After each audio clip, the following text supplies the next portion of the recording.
Katuto Vlog Officials. Feeling famous ka.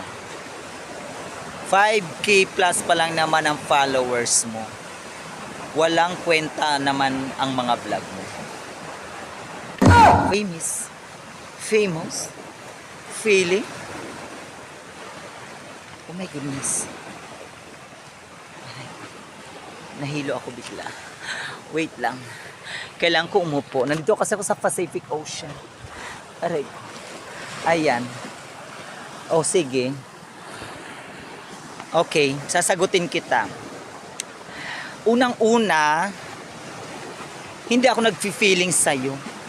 Sa 5,000 followers ko. Pangalawa, nagpapa-famous ako sa mga followers kong 5,000 plus lang. No? Pangatlo, hindi naman ikaw ang pinapatawa ko. Hindi naman ikaw ang tinatanggalan ko ng stress. Yung mga followers ko dahil ayaw ko silang ma-stress, di ba? At higit sa lahat, ba't hindi ako magbablog? Eh, may sahod dito sa pagbablog ko. Ikaw, may sahod ka ba?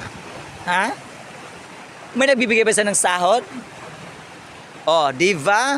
Wala. So, at pinapalam ko lang sa'yo, ang 5,000 plus followers ko ay legit. Ha?